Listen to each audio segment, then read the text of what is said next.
자를 위하여 노래하되 내가 사랑하는 자의 포도원을 노래하리라. 내가 사랑하는 자에게 포도원이 있으며 심히 기름진 사내로다. 땅을 파서 돌을 제하고 극상품 포도나무를 심었도다. 그 중에 망대를 세웠고 또 그 안에 술틀을 팠도다. 좋은 포도 맺기를 바랐더니 들포도를 맺었도다. 예루살렘 주민과 유다 사람들아, 구하노니 이제 나와 내 포도원 사이에서 사리를 판단하라. 내가 내 포도원을 위하여 행한 것 외에 무엇을 더할 것이 있으랴. 내가 좋은 포도 맺기를 기다렸거늘 들포도를 맺음은 어찌 됨인고. 아멘. 여러분, 노래가 없는 인생 가능할까요? 나는 평생 동안 노래라는 것 한 번도 불러본 적이 없다. 이런 분들은 아마 아무도 안 계실 것입니다. 더욱이 그리스도인으로서 노래 없이 산다. 이것은 거의 불가능한 일인 것이지요. 저의 경우만 보아도 그렇다는 것을 알 수 있습니다. 지난 한 주간 주일부터 어제 토요일까지 제가 불렀던 노래의 개수를 한번 세어보니까요, 20곡이 넘어갑니다. 20곡, 꽤 많죠, 그죠? 그런데 그것도 바로 우리 성도들과 함께 공식적으로 불러야만 했던 찬송의 개수가 20개였던 것입니다. 여러분들도 아마 세어보시면 분명 10여 곡 이상의 찬송을 불렀으리라 생각을 하는데요. 이처럼 그리스도인으로 산다라고 하는 것은 결코 노래 없이 살 수 없는 삶인 것을 우리가 알게 됩니다. 믿음의 선조 이사야 선지자도 역시 그랬습니다. 그도 노래했습니다. 그리고 오늘 이 본문 속에 그가 불렀던 노래 한 곡을 담아주고 있습니다. 어떤 노래일까요? 그 노래는 바로 이사야가 사랑하는 자를 위한 노래였고 또 그 사랑하는 자의 포도원에 대한 노래였습니다. 이 제목에 대한 소개만 들어도 얼마나 아름다운 노래가 될까, 그런 상상을 우리가 하게 됩니다. 사랑하는 자를 위한 노래, 사랑하는 자의 포도원에 대한 노래. 어떤 노래일까요? 분명 이러한 노래라면 목가적이고 또 로맨틱한 낭만적인 그런 사랑의 세레나데가 되어야 할 것입니다. 그런데 실상은 어떻습니까? 실상은 사랑의 세레나데가 아니었습니다. 오늘 우리가 본문 속에서 읽어본 바대로 이 노래는 슬픈 노래였습니다. 애가였고 비창이었습니다. 왜 그랬을까요? 왜 이러한 애가와 비창을 불러야 했을까요? 그것은 다름 아니라 그 포도원에 수확을 기대하고 나가보니 온통 들포도만 맺혀 있는 것을 그 사랑하는 자 포도원 주인이 보게 된 것입니다. 수확철을 맞아서 잔뜩 기대를 품고 포도원으로 나가서 탐스럽게 이끈 포도송이 하나를 골라 잡고 하나를 딱 베어 물었는데 아뿔싸, 바로 들포도였던 것이지요. 마치 껍질은 고무장갑을 씹는 것과 같고 또 그 안에서 터지는 과육은 마치 식초물처럼 입에서 터져납니다. 혹시 잘못 골랐나 싶어서 다른 포도송이를 또 골라 잡고 포도알을 또한 따서 베어 무니 역시 똑같은 들포도였던 것이죠. 들포도 천지였습니다. 왜 이런 결과가 생겨났을까요? 왜 포도원을 위한 노래는 이처럼 슬프디 슬픈 애가가 될 수밖에 없었을까요? 오늘 우리는 이 아침에 이사야의 사랑하는 자의 포도원에서 일어났던 일들에 대해서 함께 상고해 보기를 원합니다. 그리고 그 포도원은 과연 무엇인가? 그리고 이 포도원의 노래는 더 이상 비탄에 잠긴 애가가 아니라 차오르는 기쁨이 터져나는 찬가가 되기 하기 위해서는 과연 어떠한 변화가 있어야 되겠는가? 함께 궁구해보고 또 적용해 볼 수 있기를 원합니다. 먼저 우리는 이사야의 노래에 담겨있는 이 의미와 교훈을 발견하기 위해서 오늘 이사야의 노래 속에 있는 여러 가지 비유의 의미들을 한번 먼저 간단히 정리해 볼 필요가 있습니다. 1, 2절을 다시 한번 보겠습니다. 여기에 많은 비유가 나오는데요.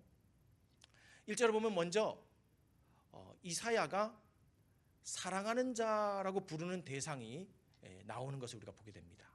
사랑하는 자, 이 비유는 누구를 지칭할까요? 바로 포도원 주인에 빗대어 있는 하나님을 비유하는 것입니다. 실제로 이어지는 3절이나 4절을 우리가 나중에 보겠지만 우리 하나님께서 이사야의 노래를 듣다가 올라오는 격정을 가누지 못하고 아예 하늘 장막을 열고 스스로 얼굴을 내미십니다. 그리고 그 사랑하는 자가 하나님 당신이었음을 스스로 나타내시기도 하시지요. 그리고 또한 오늘 이 노래에 보면 포도원이 나옵니다. 포도원은 무엇입니까? 이어지는 7절의 내용에 보면은 이사야가 이 포도원의 정체가 무엇인지를 스스로 말해요. 포도원은 이스라엘 족속이요, 그렇게 말하고 있습니다. 포도원은 바로 하나님께서 심으신 그러한 이스라엘 백성들이다. 그런데 이 포도원에는 또 다른 의미가 있습니다. 다름 아니라 신약적인 의미예요. 예언서는 어찌하였거나 선지서는 어찌하였거나 당시에 적용될 내용을 담고 있을 뿐만 아니라 또한 예수 그리스도를 통해서 이루어질 또한 미래의 일들을 예언하기도 하는 것을 우리가 알지 않습니까? 바로 포도원에도 그러한 예언의 의미가 담겨 있습니다. 이 포도원은 무엇인가 하면 바로 새 이스라엘, 곧 교회를 예표하는 단어다라는 것이죠. 그리고 또한 기름진 산이라는 비유가 나옵니다. 기름진 산이 무엇일까요? 기름진 산은 하나님께서 이스라엘로 하여금 정착하게 하시고 살게 하신 바로 그 가나안 땅을 의미하고요. 또한 그 기름진 산은 신약적인 의미로 넘어가 보면 바로 예수 그리스도를 통해서 이루신 구원의 환경, 구원의 지평을 의미하고 있습니다. 그리고 2절로 넘어가 보면요, 땅을 파고 돌을 제하였다라는 표현이 있어요. 이것은 바로 1차적으로는 가나안 땅에서 하나님께서 이스라엘을 위해 이방과 우상을 축출한 그러한 사건들을 뜻하고, 또 건너가서 신약적으로는 구원을 이루기 위해 하나님께서 우리의 인생 안에서 준비하신 신실한 과정들을 또한 의미해 준다라는 겁니다. 그리고 또 망대라고 하는 비유가 나오죠. 망대는 무엇입니까? 당시 이스라엘을 살피고 지키던 율법을 의미하고요. 신약적인 의미로 넘어와 보면 구원의 환경을 수호해 주는 그런 복음을 뜻합니다. 그리고 마지막으로 술틀이라고 하는 비유가 나오는데, 이것은 바로 이스라엘 백성들에게 하나님께서 당대해 주신 그 사명이고, 또 신약적인 의미에서는 바로 우리 그리스도인과 또 교회, 하나님께서 구원해 주신 그 목적, 에베소서 2장 10절에 나오는 바 바로 선한 일과 사명을 의미한다라는 것입니다. 그러니까 정리해 보면 이사야는 그의 짧은 노래 안에서 하나님께서 이스라엘 백성들을 위해서 어떠한 신실한 구원의 경륜을 이루셨고 역사를 이루셨는가 하는 것을 아주 일목요연하게 보여주고 있는 것입니다.